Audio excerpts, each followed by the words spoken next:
I'm Gary Birtles, one of the old gits from a long time ago. You've got to tune into Tricky Talks, I believe, so just do it. All the best.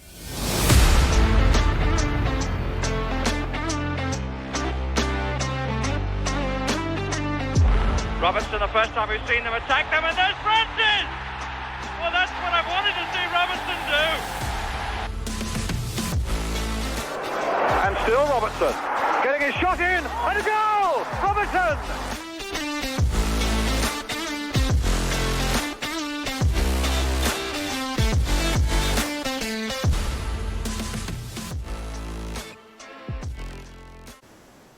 Hello, welcome along to the Tricky Talks podcast as the transfer deadline passes, with the good news being that we are all still here, having rejected moves to Forest Focus. Here, as always, is Chelsea. How you doing? Yes, I'm good, thank you. Would have been a bit better if that was 3 points on the board, but we go again. We do, we'll go into that. Here, as always, as well, is Kate. How you doing? I'm okay. I'm trying to stay off social media. I refuse to read anything negative about Neco. But other than that, I'm okay. We'll get into that as well. Somebody who may have something negative to say about Neco, or he may not, is Murillo, who is here as always too. How you doing, sir? Yeah, not bad. I'll just give honest opinions, but look, no hands.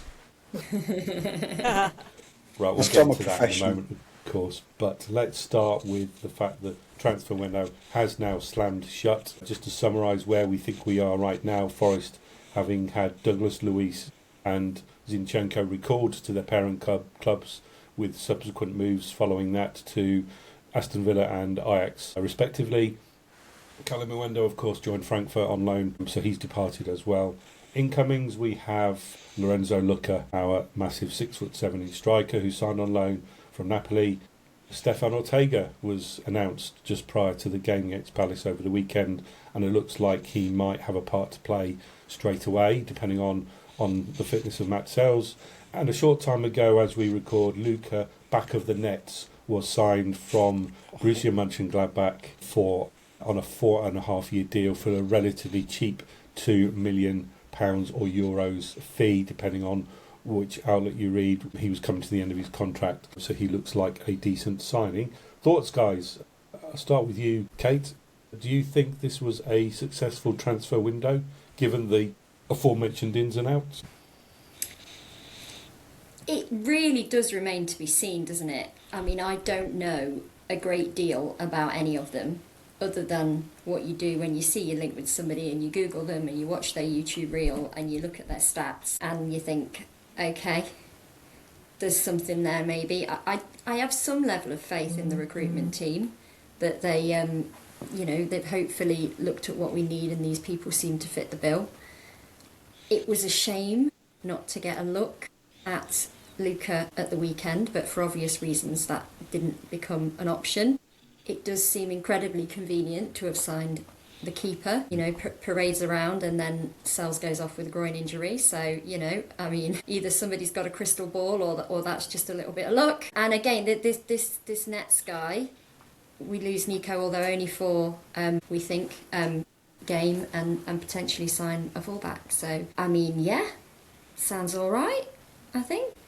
It does. What about you, Murillo? Have we fitted round pegs in round holes, do you think? Have we filled the needs in terms of, before the transfer window, we would have chosen, we wanted to fill in these positions. Have we done that, do you think? Yeah, we've absolutely addressed the positions we were concerned about. As Kate says, as always, it remains to be seen. We've bought one player with Premier League experience. Whenever I've seen Ortega, he's not looked too bad, but then the times he's played, it's usually been behind a very strong Man City team.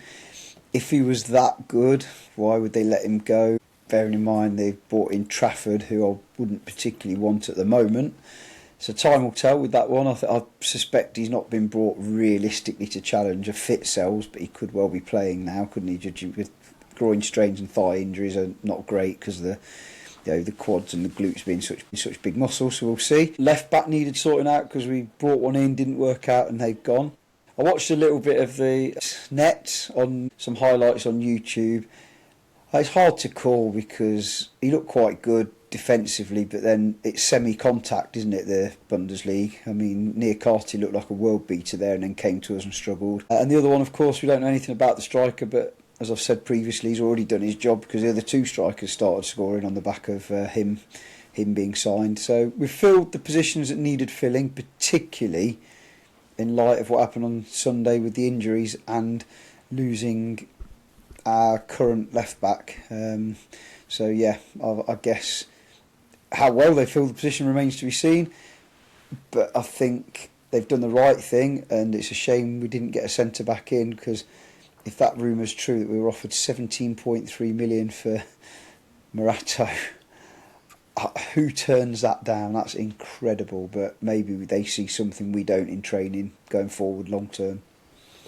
Yeah, the signing of Netz in particular fits their business model, doesn't it? Young, potential to grow and get better and add value with a bit of experience thrown in as well. I know he's a German international.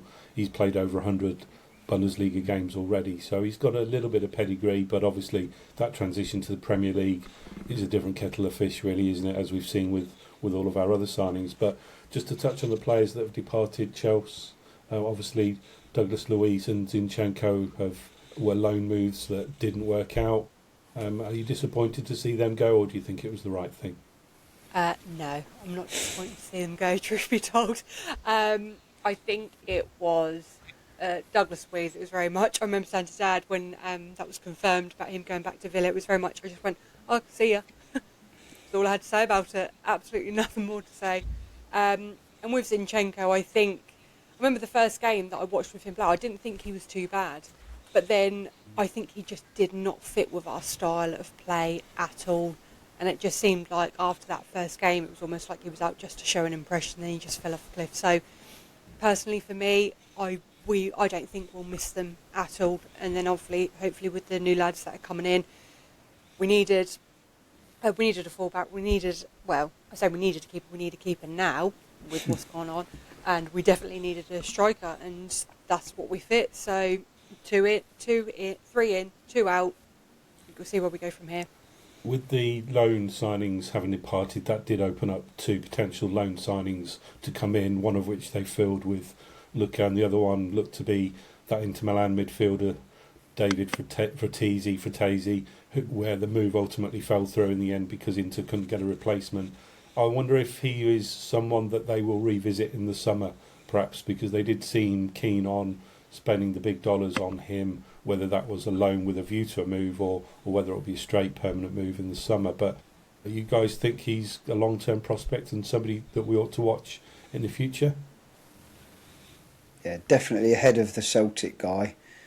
They're talking about a record deal for a guy who, to quote what they said on Sky, hasn't exactly pulled up any trees in the Scottish Premier Pub League, and it would have been almost a record fee for a player bought from the Scottish Premier League. So perhaps I'm being unfair, I haven't ever seen him play, but I'm glad that fell through. And Fratesi's CV does look like there's a lot there to work with, to be fair, so you never know. Wasn't the guy from Celtic? Sorry, Chelsea, go on.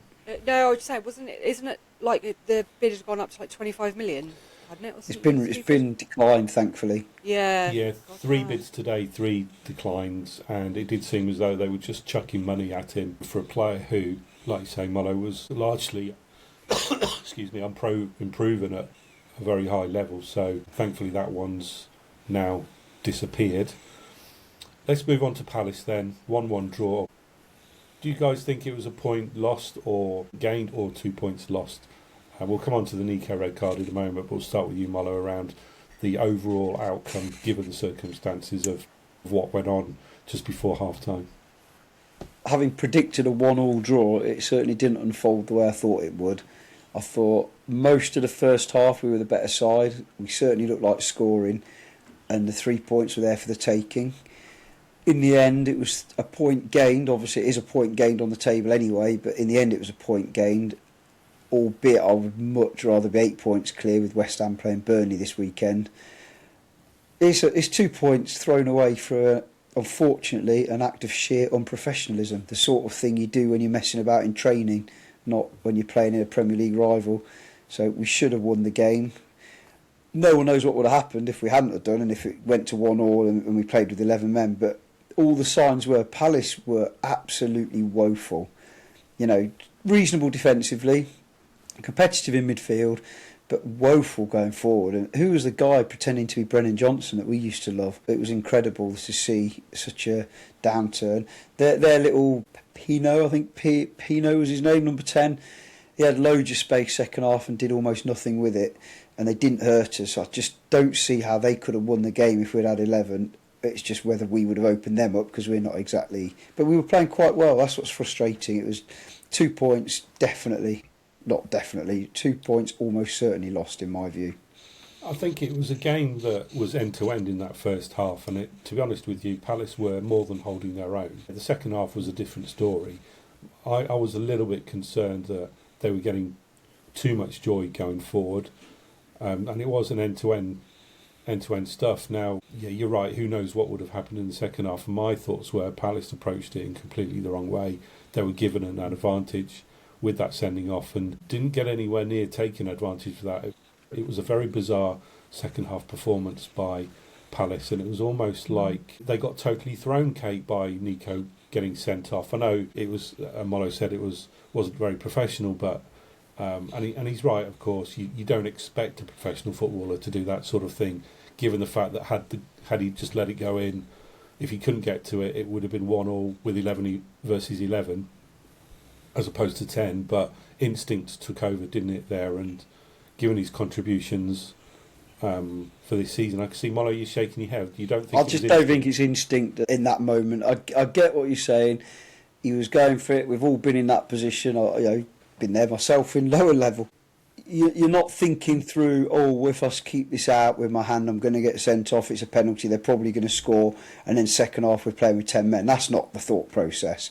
But as a professional footballer playing with VAR for the last few years, there's no way that should happen. If you take that risk before VAR, that's one thing. But it was blatant, and Neco's got so much in the bank for from since we signed him. He's improved year on year on year. So this isn't me slating as a person. I'm slating that decision. It was an unprofessional decision he made in the heat of the moment of madness. Call it what you want. Watching the game back, partly today, mainly the first half, I agree. Palace had their moments, and one in particular, but they didn't really look like scoring even in that first half.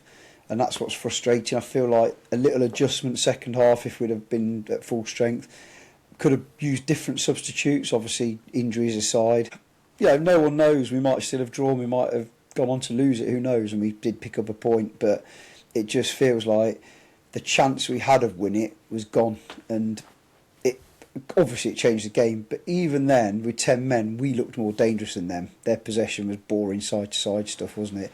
And, Neco Lerner, it's just brain dead though, isn't it? Because now Leeds away, when we probably our most important game since the last one, but for a while, we're now going there doing what? I don't know, either putting a German under-21 who wasn't even playing, I don't think, in the under-21 side in that final when England ripped them apart, or we have a fantastic left-back in Murillo, but slightly different centre-halves. It's just so frustrating. That back five, unfortunately, is key to everything we do, and we're not going to have that. If he heads it off the line, it's the most incredible thing you've ever seen a footballer do. Say that again. I feel like if he heads it off the line, it's the most incredible thing you've ever seen a footballer do. I take all of your points, I do. And he did handball it, he absolutely did. It was an absolute stonewall red card, and he got sent off. I will say that he took instant accountability for it and apologised, which is the measure of the man. And I will also say that he set his standards so high this season. Everybody's loved him, everybody's raved about him, everybody's talked about him. And we all still do, Kate, but he still has to face... do. But it just makes the doing of something like that much more of a shock and that much more difficult to get your head round. I hate the nasty anti stuff. We all know, like you said, his thought process was never, what I'm going to do here is I'm going to handball it, I'm going to get sent off, I'm going to concede a penalty. That was never his thought process. Yes, he is a professional footballer, and we do expect him to behave in that way and be a professional footballer, but he is also a human being. We don't know what happened. We don't know if his body got in the way. If we just don't know. And you can watch it back, you can pick it apart. Ultimately, he has made a mistake. He's taken accountability for that. I don't like it was an awful decision. I don't. It certainly wasn't a good one, was it? No, but then we're here to talk about the game yesterday, and that was the key moment of the game. As much as we all love Neco, we can't hide from the fact that he had a brain fart and cost us a chance of 2 points. That's the facts. Body position, what was going through his mind, none of that matters. He did something you shouldn't do on a professional pitch, particularly in VAR, so we have to talk about it. Doesn't mean I love Neco any the less. Obviously, I don't love him in the same way as you. I love him to see him on the team sheet, start to finish, okay, every game. And by start to finish, I mean not getting sent off in the 43rd minute or whatever it was. We can't hide from the fact, just because we really like him. If that was Ryan Yates, I'd say the same, and we have done in the past. We can't, I know we all do have our favourites, I get that, but we can't hide from the fact that it was an unprofessional, brain-dead thing to do. And he's all but said it himself in his own words, so fair play to him. Once we finish talking about the game today, we move on to the next one without Neco, unfortunately, because we love him and he's been one of our best players this season. That is the hardest thing to take from it, that we are going to be missing him in Leeds. I just doesn't sit well with me, any of this. And we have talked about Ryan Yates making mistakes. Which bit though? What have we said tonight that doesn't sit well? I'm struggling because it wasn't professional and it was a brain fart moment, and it did cost us any chance of 2 points. Which part? We're not calling him names or anything, are we? I'm not saying that you specifically. I'm just looking at the stuff that has been on social media and the not nice personal things that get said, like we've got a license to do that, and I just don't think that we do. And yeah, it is Neco, and he is my favourite player, and I'll always defend him and go into that. And I've loved the funny element of it. Morgan Gibbs White put in great save, lad. Yeah. Let's have a bit more of that, because he knows. Neco knows, and we know he knows, because he's come straight out and said, I take full accountability. So I agree, it was absolutely a key moment in the game, and therefore it has to be discussed. Yes, it would have been better if he'd just let the goal go in, because we'd have had more of a chance of scoring again if we had 11 men on the pitch and one of them being his. I don't fall out with any of that at all. I just feel that he has set his own standard so high, which is why it is such a shock and does create quite such a reaction where people think they've got the right to say really not very nice things about him without wishing to quote them. And I just don't like it. I'm never going to like it.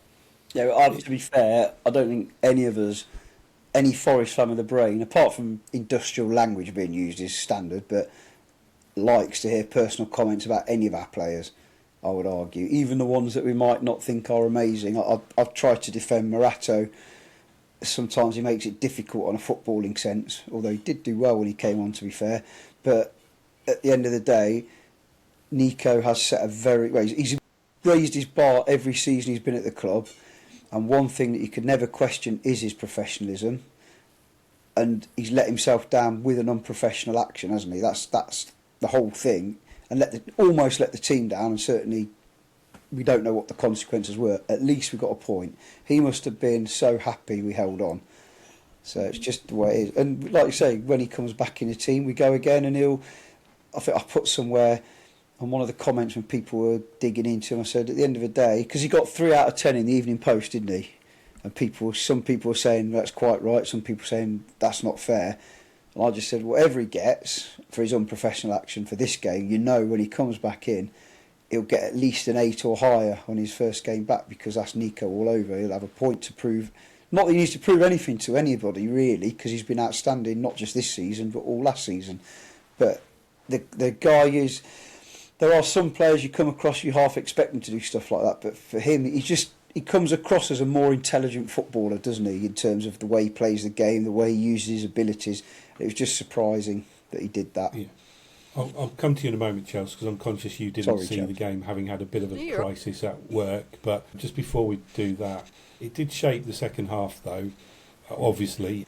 I think Forest got the tactics spot on in that second half, going 4-3-2, literally playing with no striker and forcing Palace to go, like you said earlier, Mollo, backwards and sideways, something which Forest were more than familiar with at Braga. And it largely worked because I don't think they had any clear-cut chances in that second half. I don't recall Sells having to make one single save. So you have to give Sean Dyche and his coaching staff a lot of credit for changing tactics at relatively short notice, adapting to the personnel that they had at their disposal. And ultimately, you have to, given the circumstances, I know it's 2 points lost because it was Palace, but it was also a point gained considering they were playing with 10 men.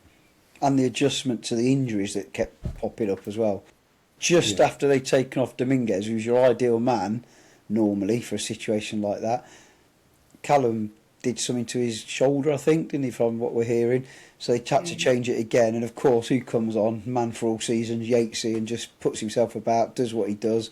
Nobody had an amazing game on the ball, except maybe Murillo to some extent, despite him possibly costing us a build-up to the first goal.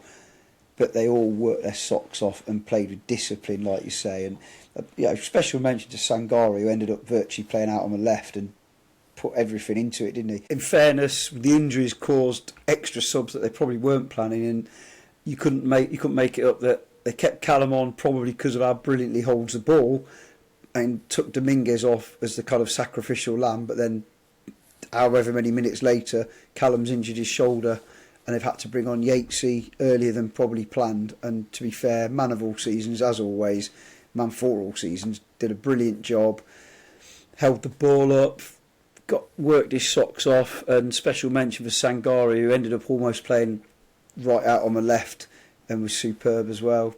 His fourth good game on the trot, all in different ways. Like, Spurs didn't turn up, but he footballed them to death. Other games he's either worked hard, filled gaps, good all-round game against Brentford in particular, and then this was a very different kind of game for him, and I thought he did really, really well. It's hard to pick a man of the match in terms of on the ball, because the work was off the ball, wasn't it, mostly? But we looked more dangerous on the break than they did coming at us with 11 men for the whole of the second half, to be fair. Yeah, we'll come to you now, Chelsea. After all, you've heard obviously what went on in the game. I'm sure you've read about it as well. How are your pipes at work, first of all, because that caused some disruption to you being able to follow the game properly, I guess. Gosh, yes, they were smelly. Let's just say that. But not my own personal ones. Yeah. Do you think? I think there might have to be another edit there, Chelsea. But do you think it was a point gained or two lost, given the circumstances? The first half, I would have said it was 2 points lost. Second half, with going down to 10 men, I think it was a point gained. Watching some of the clips, the second half, it was just like these multi-red walls were just forming, like these banks of four, all behind the ball. Sometimes when some teams go down to 10 men, it's almost like they go into this complete desperation of this defensive, and they all just, everyone, it just looks very, it is just desperate, but it's almost like we went in more of a protective way with them banks of four behind the ball. I know it, like Mollo said, a complete brain fart from Williams, and you know that he should have known better. You can't take away his performance all throughout the season and last season. He put statements obviously on his social media.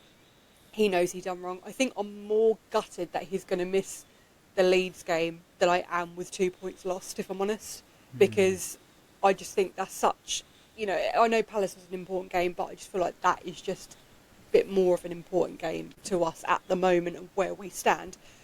But overall, I think we played really well. I mean, they done an interview with Angus Gunn, I think it was on Sky, and he summed it up. He said it was one of the best performances that he has seen with a team going down to 10 men, and give credit where credit's due. Yeah, absolutely. Just a final word on the overall result and performance. Mollo spoke last week and said it was important not to lose the game, and of course they didn't do that. They did get 1 point. It is another point nearer to safety, another point further away from West Ham, who collapsed against Chelsea. We talk about opportunities, don't we, in terms of having things in their own hands, and it felt like a little bit of a missed opportunity. against Palace, but they do have another opportunity to make up for it with a game against Leeds, which we'll go on to shortly this Friday night. And if they can get a win there, they'll be back. How many points are they ahead of West Ham at the minute? Is it 6? There'll be nine ahead of Palace. So we'll get into that shortly. But any final thoughts on the Palace game, guys, before we move on? Morgan Gibbs-White, captain's performance, all the known outs, all the in the know people saying all he wants out of the club, and you can see it in his performances. I think absolutely summed up what a load of codswallop that is. I saw a brilliant picture on social media of 2 blades of grass, and somebody had put, these are the 2 blades of grass that Morgan Gibbs-White didn't cover, the only 2 he didn't cover. And he played really well on the ball, and it's hard to play well on the ball when you see so little of it, and it's hard to do the right things when you've been running non-stop. And I just think his engine is incredible. And somebody made the comment to me the other day, we can't afford a luxury number 10, and we're so lucky not that we've got Gibbs-White, because his work rate is equal to anybody, isn't it? A different type of work rate, but he's everywhere. And when he kind of was on the right, he was still everywhere, but he did his job. He was never out of position on the right, if that makes sense. When he went off elsewhere to help out, he then ended up in the right place, and a lot of our best breaks came through him, didn't they? But just absolutely everything you could want from a Forest player in that man on that day, and it just sums up the rubbish people talk about him just when he's having a bit of a struggle with his form, because his work rate's never ever dropped. But this possibly went even higher, like, because we only had 10 men, he ran for 2. Was that your Hollow's? He just took over from Dominguez in terms of that being everywhere, doing everything role, and you couldn't help but notice him, and you couldn't help but marvel. And of course he did add another goal to his tally as well, which is, fantastic to see. And I just, he was amazing. He was absolutely fantastic. I really liked his finish for the goal, and I don't know whether you guys have seen the social media clip the club put out with a view of his goal from behind the goal, just to the right as you look, and just before he was about to shoot, he got a shove in the back, didn't he? I don't know, just a big old shove, and it definitely impacted his body shape, but he still managed to retain that concentration and put the ball in. And I guess that's what they're paid to do, isn't it? They're professional footballers. I guess they're trained to, it is a physical game, they should be ignoring that sort of stuff anyway, but it just demonstrated the sort of level of concentration that you'd expect from Morgan Gibbs-White, in that it did let him put him off his stride, and then he still managed to put it in the back of the nets. That's the second time I mentioned that today. So was that your Mollo's moment then, Mollo, or are you going to choose something else? Or actually, I know a moment you're not going to choose, but... Yeah, the save. Really, it's got to be that, hasn't it? Because 5 minutes in, you want an early goal to settle you down, and ideally go on and win the game, of course, but give you the best platform. And it was probably one of those heads gone moments when that went in so early. A block was chocker. The midweek was brilliant, but all the usual faces were back, and a few extra besides standing on the shelf. And it was just a brilliant feeling, getting mobbed and what have you when we scored. It was, there was nothing else particularly individually that stood out. There was lots and lots and lots of good things, but that was obviously the moment, the goal. Yeah, I was going to say the final whistle when I knew we'd got there, but I was starting in the last 10 minutes to feel like, you know what, we've got a chance to win this. The way we keep breaking on them, and we haven't mentioned the referee, have we? He should have sent off their number 34. Yet again for a second bookable offence, and Glasner's not a mug. He took him off less than a minute later. He got his coaching staff to get him off. So that is the Mollo's moment, but they should have been down to 10 men as well, which would have been really interesting then. Right, let's quickly go around and do man of the matches. Then start with you, Kate. Who are you going with? Morgan Gibbs-White. Yeah, Chelsea. Well, I did see a stat, and Morgan Gibbs-White, he covered, I said K in yesterday's game, and that's the most that Premier League player has done this season. So you can run and run and run like that, then he is the man of the match. Okay. And Murillo? Yeah, the only one who came close for me would have been Murillo, because he was brilliant. They all were brilliant defensively second half, but yeah, I didn't know that stat. If I'd have been asked to guess, I'd have said 13 and a half kilometres, because that's a lot, isn't it? But 15 is something else. And Gibbs White, definitely. That is incredible. Sprinted most of that as well. Yep. Yeah, I'm going to make it 4 out of 4 for Gibbs White. Just a very, very quick word on Angus Gunn, who made his debut. Didn't really have a lot to do, did he? But looked confident when he did deal with the crosses that came his way. It's unfortunate we may not see him again, given the signing of Ortega. But just a quick word on Gunn, guys. I thought he did okay. Yeah, I don't know what there is to say. It was a moment of what on earth is going on when you saw him warming up, didn't you, at half time? And I was a bit like, why is that happening? I don't understand why that's happening. And then it started to dawn on you why it was happening. And I was like, oh no. But again, much like sometimes I hear your voice in my head, Simon, I was thinking of Murillo saying, he's Scottish international, he's going to the World Cup. I was like, okay, maybe it'll not be so bad. But I was relieved that he didn't have a lot to do. But he certainly came on with an air of confidence. So good luck to him. But I agree. I think, with the signing Ortega, I can't see him starting on Friday. I would imagine it would be Ortega that he would bring in, just because Dyche has chosen Victor as the second goalkeeper so far this season, apart from when he's not available. So, but we shall see. But yeah, air of confidence, not a lot to do. He's quite lanky, isn't he, as well? His dad was quite a chunky, Norman Crosley type goalkeeper.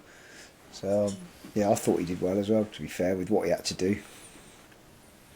Right, that's Palace wrapped up then. Kate, have you got a quiz for us this week, please?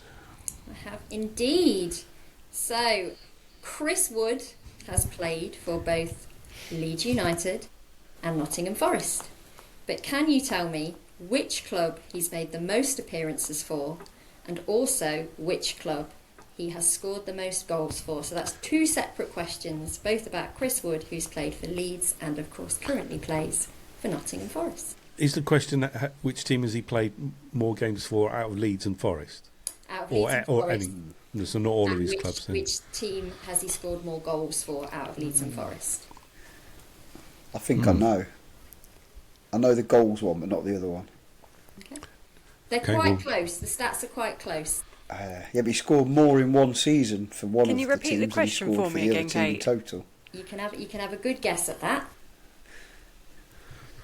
So Chris Wood has played for both Leeds United and Nottingham Forest. So you've got 2 questions. Which team has he made the most appearances for?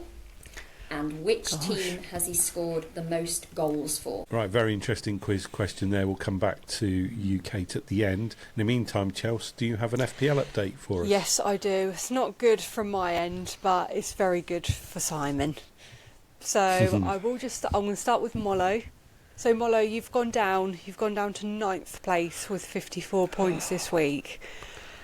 So now I'm going to go to Simon, because you were in the lead ever so briefly for 2 weeks. And then Simon has claimed his title again, but he's now gone to 6th place. No 8th now, he's gone to 6th. So he didn't have to just beat you a little bit, he had to just go up quite a few places. And by the grin on his face, he is very happy with himself by the look of that. Well, I gambled because I had Fernandes as captain. I saw that. And it's very, very rare. I don't have Haaland as captain, but I was chasing Murillo, so I needed to do something and took a risk. Well, you scored 70 points overall, so Fernandes scored you 20 because you captained him, and then you had Ekitike up front, and he got you 13. So I see even Kate's shaking her head. I'm in the same boat as you, Kate. Do not worry. So, Kate, you did go up, Kate, this week. You've now gone to 27th.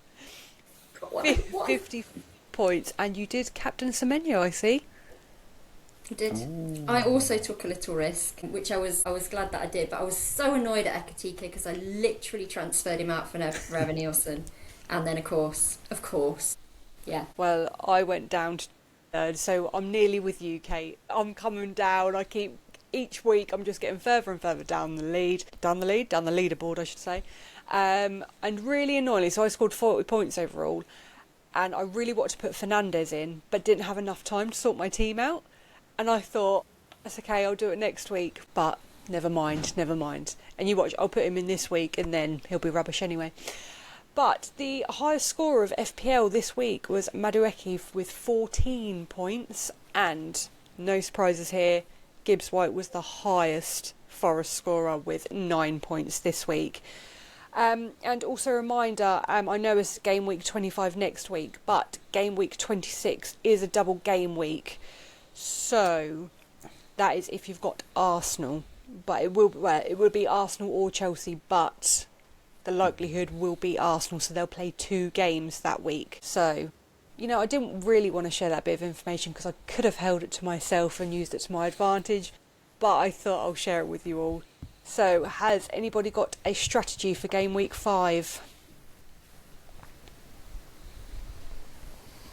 I sold Saka this last week for Mbeumo, and then Saka didn't even make the starting lineup for the Leeds game, and next week I'm going to be bringing in Declan Rice into my starting lineup, so I will triple up for Arsenal for their double game week.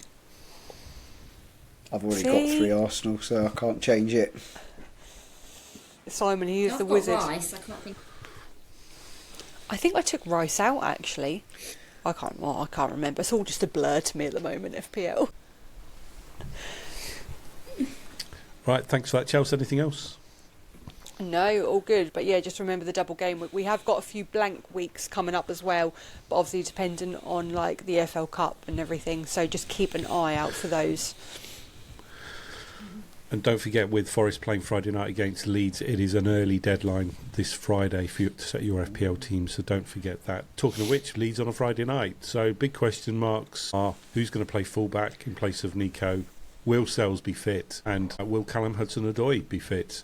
Having been pictured with his arm in a sling. So 3 question marks, guys. Start with you, Kate. What would you do in terms of a team selection, given the importance yet again on how crucial fixture it is? Just to reiterate the league table as it stands, Forest are on 26, Leeds are on 26 with a same goal difference, but Leeds have scored more.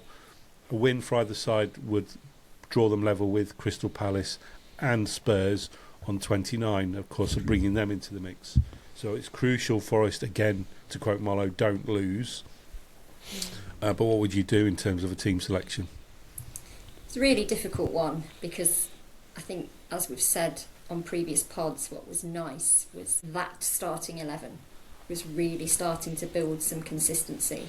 And you felt confident that that was going to be your starting 11 in the Premier League, and that's what you wanted to see. And now there has been this disruption to that, which is unavoidable. So it's really difficult. I have to say, I think if I were Dyche, I would stick with our squad as they are rather than bringing in any of the newbies, with the exception of the goalkeeper. And that is just because I don't know enough about either of them really to make a judgment call on which one I would choose myself. But I just think, as I said, he seems to have gone with Victor over Gunn in the rest of the season, which makes me think he'll go with Ortega on Friday if Sells isn't fit. So I wouldn't be bringing in any of the new signings. I would be working with what we've had and hoping that whoever we bring in and, those that do start, again, we've said it before, we've used this word so many times, it is going to be a battle on Friday because Leeds will battle. They will battle. So whoever comes in needs to be able to stand up to that and that's where I stand with it. I'm really, really looking forward to it because Leeds away is a great fixture and a great night. So I'm really, really looking forward to it. Yeah, I am concerned about the lineup, but I would stick with what you know. Did we get a sense, Murillo, of what the likely starting lineup in defence will be, with the fact Murillo played the second half on the left side of defence to replace effectively Williams with Morata coming on? Do you think he'll start with the same back four against Leeds, or do you see something different? I genuinely have very little idea because on the one hand, the balance was right in the second half against Palace, but on the other hand, you're losing your insurance policy, aren't you, with Murillo not in the centre. He's a brilliant player wherever you put him. but he's the Des Walker of the generation for us, isn't he? The way he's there when you need him, he can cover. He works so well with Milenkovic. So I would stick with your first choice 3. I mean, the spanner in the works is that the young Italian lads got injured as well, because otherwise I would have shifted Aina over and then started with the other right back, because at least he can be fairly solid defensively. You know, he did really well against Semenyo, for instance, and he did well against Leeds last time, actually, didn't he, at home? So it's a tricky one. It's definitely a game for Dominguez. I wouldn't be surprised to see Ndoye on the other wing if Callum's not fit, because he's getting more and more involved since his injury, and he is a workhorse as well, and he's quick. It's a tough one though. The rest of the team kind of picks itself, doesn't it? The 2 centre mids. I think Dominguez picks himself, to be fair, at the moment as well, especially away from home. But you're right, Simon. That back four. Do you risk Morata at centre back for the full game and know that there's that chance he'll drop a clanger, or do you keep the back door shut with the 2 centre halves? You know you can rely on. Ina's still there, and do something at either left back or right back. It doesn't really matter which side, does it? Whichever side Ina doesn't play. Could it be Zach Abbott? He did really well in the week, albeit the opposition was Sunday leagues. That's what the band manager gets paid the big bucks for, and I trust him to make the right call, because one thing he knows is how to set up a team to defend properly. Yeah, what would you do? Yeah, what would you do, Chelsea? Would you look to start how they finished so well against Palace, or would you look to have Murillo back in his natural position? Would you throw Netz into the mix, albeit he may not have had too much time to settle into the squad, or would you bring somebody like Zach Abbott in and switch Ina over? I wouldn't bring Netz in. I just think this game is too important to be testing the waters for a new player at the moment. I just can't. Not having Murillo and Milenkovic as centre-backs just makes me freak out, if I'm honest, especially with how important the game is. I'm not going to lie. I don't know whether if we switched Aina over and then bring Savona on, maybe. Injured. He's injured, isn't he? That's what I would have done, but he's injured. Yeah. God, yeah. I see, that's the thing. See, now with it doesn't leave you a lot of choice, does it? I completely forgot he was injured. See, yeah, again, it's the back four. That's what's scaring me. I know, the thing is with Morata, he's not consistent at the moment, and that's what freaks me out a bit. I know that he finished the game. I know Murillo ended up going left, but, well, to be fair, that's our only option, isn't it? But like you said, unless bring Zach Abbott on. God, can you tell that I'm getting stressed? I'm so stressed about the game on Friday, because Leeds want it, don't they? And if you haven't got strong back four, then yeah, I don't know what I'd do. Well, I think we want it as well, don't we? Just leads me on to my next question. How important is it? Would you go for the win? Would you go all out for the win to get those 3 points? Or would you be happy if you came away from Ellen Road, given the type of venue it is? Like you say, Kate, they're going to battle, it's going to be noisy, it's going to be hostile. Would you come away with a point at this stage? What would each of you do? Start with you, Marlo. A boring 0-0 would do nicely. Clean sheet. You really can't predict anything other than a draw at the moment, can you? No, I'd take a draw, because we're not quite at full strength. It's a tough place to go. They've just got battered at home, and the last team that got battered at home before we played them, I think, was Everton, and they lost. Didn't they lose for the first time before we played them there, and they made us pay? So I think Leeds aren't going to be the sort of team to want to lose in front of their own fans twice. Nobody wants to lose, but they will have a reaction, and they're a high energy team, and they're not known as dirty Leeds for nothing. They're certainly living up to that tag as well. They've got the ability to put a foot in and leave a foot in. They'll play with dark arts all over the pitch, and they'll have the crowd baying for blood every time we go near them. You know what it's like in Leeds, it's always the same, isn't it? So we shall see. What would you do, Kate? Would you gamble? I don't necessarily think it's a gamble. I do think we should go there and obviously try and win the game. I don't ever like the idea of going with a specific objective to draw. I don't like that. It doesn't sit well with me. Yes, I absolutely would take a point away at Leeds, and even more so had we got the 3 points on Sunday, because when you look at the fixtures as a group of 3 that we have coming up, you know, to win 2, draw 1 would be a great outcome. We didn't get the win on Sunday, so I think for that reason we do need to go all out. We do need to try and win. They are in a relegation battle with us, and these games are super important for that reason. So I would take a draw. Again, as with Sunday, we don't know what's going to happen. We don't know what circumstances we're going to find ourselves in. It is winnable, and I think we should try and do so. Yeah, it's absolutely winnable, but first and foremost, we need to protect that clean sheet. I can Don't guarantee you that whatever manager we had, I don't even care if it was that mug from Australia, the back 4 or 5 should include, it'll be told, protect that clean sheet, and Anderson and Sangare will be playing quite deep at times to make sure we protect that clean sheet as best we can and don't give away corners ideally. You know, there's absolutely no chance we're going to go gung-ho and have fullbacks flying up there and Anderson getting in the box every 5 seconds, because that would be football suicide, wouldn't it? You know, there, because we're not prolific enough. Even Arsenal, you know, they may have won 4-0 in the end, but they picked Leeds off, didn't they?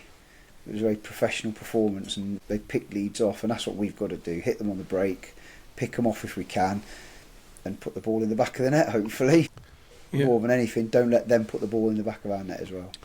Yeah, what kind of result would mean that you aren't stressed, Chelsea? Oh gosh, it would just be. I've always said a point's a point, but I also as well believe in taking points off other teams. 3 points would be brilliant. I mean, we would obviously then be sitting up there with Tottenham and Palace and now having a look at the table, and then again it is taking 3 points, 2 points, however you want to look at it, off Leeds. And so, answer to your question, Simon, 3 points would make me a lot less stressed. But I can't see Leeds going down without a fight. And that's what scares me. And like Kate said, we are in a relegation battle. We all know it. I know that there's many teams. But then us getting them 3 points then gives us a bigger gap off the drop. And yeah, I just think we need it. And when we look at games where we are going to get the most points, Leeds away is one of those games, unfortunately. Yeah, it's kind of getting to the time of the season where you start to look at other teams' results now, don't you? We're all dead chuffed to see Chelsea come back against West Ham on Saturday night, and what a great result that turned out to be. And West Ham are involved in another crunch game against Burnley, I think you said earlier, Mollo, this weekend. So Burnley, as it stands, are losing away at Sunderland, and they, to be honest with you, they look gone now alongside Wolves. So it's that one spot now, isn't it? That looks to be between West Ham, Forest, Leeds, Palace and even Spurs to a certain extent you could probably bring into the mix. So they're the results to look out for, and like you say, if you can take points off those teams around you, then great. And where is the Burnley-West Ham game? Is that at Burnley or is it at West Ham? I don't know. Because James Ward-Prowse has obviously signed for Burnley now, and a little bit of gossip for you. I don't know whether this is common knowledge or not. It's just something Danny had read, who told me that apparently James Ward-Prowse fell out of favour with Nuno both at Forest and West Ham, and apparently it's because he called him Baldy. Oh, brilliant. So, that was... Don't know Did you hear that one as well, Molly? I've heard it, but it was I read it in a fairly unreliable source. Forest now, then, isn't it? Yeah, I'd heard that. I don't know how true that is. Yeah, I think he probably fell out with him because he nearly cost us a game at Chelsea when he miscontrolled the ball and then jumped on it and took the red card for the handball, didn't he? Yeah. Who knows? Right, well, let's do some predictions then. We'll start with you this time, Chelsea. 2-1 Forest. Nice one, Kate. Same, 2-1 Forest. Mollo. My heart says one thing, but my football brain says 1-1. After everything we've said about clean sheets, we'll probably end up 4-3 or something. But 1-1, and that'd be a good point away from it. I think. Am I right in saying they've only lost once all season before they played Arsenal at home? So I think the whole we should go there and win is very aspirational, shall we say? Yes, yeah. I am very aspirational. Yeah, but Unfortunately, the problem is we've got 11 footballers on the pitch as well. So we've got to be realistic. Yeah. And one of them's not Neco. Yeah, I'm going to go for 1-1 as well. I think a point will be a good result. Right. Anything final that you guys want to bring up for Leeds before we move on? No, right. Let's A or B then. Start with the quiz. Kate, let's wrap up the quiz, shall we? I don't know. Sure. I'm not sure. I don't on the know answers to this. one, to be honest. And I might have got it mixed up with let's Leicester. do them question by question. So let's do which club did he have the most appearances for to start with, Leeds or Forest? This is a guess. Appearances, Forest. Yeah, I'll say Forest. Because I'll his say season. Leeds then. Well, it's very, very tight. So he actually had 83 appearances for Leeds, and he's currently on 82 appearances. Oh. Yeah, very close that one. Bit of a naughty one there. Okay, and what about goals? Probably more Leeds. for Forest, I would imagine. I'm saying Leeds, but I might have his season mixed up with Leicester, because we were saying in the earlier, me and Simon, that I don't really look at other teams' stats, but when we signed him, I did notice he had one mega season where he scored tons of goals. It might have been at Leicester, but I'm going to say it was at Leeds and say Leeds. So you're right, Mollo. So he is currently on 37 goals for us, and he scored 41 in his time at Leeds, and he was there 2015 to 2017 with 83 appearances. So. Did he score 30 in one season, didn't he, virtually? I'm looking down the whole of the stats now. So Might have been for Leicester though. Yeah, don't worry. Sorry. I can't. That might have even been in League One as well when he did it. Burnley, he's got 49 in 144 appearances, but again, that's over several seasons. Yeah. So I don't know. Don't worry. So I'll just. Talking of goals scored, I don't know whether you guys have watched back the Ferencvaros game that was on TNT. I don't know whether you managed to watch the game back, but there's some really good stats on there around goals scored. Did either of you watch the game back or not? Only while I was doing something else at the same time. Mm. Did you see the stats they threw up again with regards to the number of goals scored in European competitions overall for Forest? So Igor Jesus has now got 6 I did. Sorry, yeah. in this tournament. Do you remember who had the most goals overall across all European competitions in history? Do you remember who was at the top? Who was first and second? Overall, it was Yeah. Messi and Ronaldo. Yeah, for For Forest, sorry. yeah, most European goals ever. Wow. Because Igor Jesus is not far behind. And it's incredible to think he could become, in theory, if he plays... Bertels. Yeah, Bertels was one. If Jesus plays another couple of rounds, he's got every chance of becoming Forest's top goal scorer ever in Europe. Gary Bertels with 1. Do you know the other? It's either going to be Robbo. I think he's equal with Robbo, or he may have just taken I don't. his third spot. Tony Woodcock. Kev might know, Chelsea Dad might know this one. Oh, Steve Hodge. No, it's not actually. It was Ian Bowyer. Of course. Really? Yeah, of course. Both Bowyer and Bertels have got 8 goals, and Jesus has now got 6 in one season. Bowyer and Bertels did obviously theirs over multiple seasons, but it's incredible to think that Jesus could become Forest's all-time high scorer in European football. That's so weird. Barely score a goal in the Prem. Yeah. Right, good question, Kate. Look forward to next week's one. Anything else further from you, Kate, before we move on? Anything you'd like to raise? Nothing from me. Just we're looking forward to Leeds. Looking forward to a trip to Turkey. Yeah, we roll on with this season. Anything from you, Mollo? Just a quick mention of something I picked up this week and then today on social media. Something the club did, because the club doesn't always get it right, but a young lad that was suffering some awful bullying and whatnot, a big Forest fan, young lad called Harrison, you might have seen it on social media, and then he became a victim of a TikTok thing. I don't know the details of exactly what happened, but his mum had posted it very eloquently and not saying, look what's happened. He was going to, I can't remember if it was his first proper Forest match, or certainly he'd got a ticket for the first time in ages, and the club got hold of it and rang his mum and made him a guest for the day. He met the players, he held the UEFA thing in the pitch. I just thought it was just top draw. And the video of when he gets told why he's so early and he couldn't speak, and would have made Gemma would have cried if I'd have showed her. But it was very, very good. So big props to the club. Love it. Yeah, saw that. Anything from you, Chelsea? No, just want to see a really good performance on Friday. That is our main objective. If we take away a point, great. If we take away 3, even better. Utopia. We shall see. The only thing remaining for me to say is that we are now on YouTube, aren't we, this show? So if anybody who's an audio listener on their podcast catch of choice fancies watching us on YouTube and seeing us in all our glory, then they can now do so on the Tricky Talks YouTube channel. So we've got probably now half a dozen episodes on there. Lots of thumbs up, lots of likes. Our subscribers are creeping up every now and again, so people are getting to see us on our new channel. So if you guys would like to go and check that out, please feel free to do so.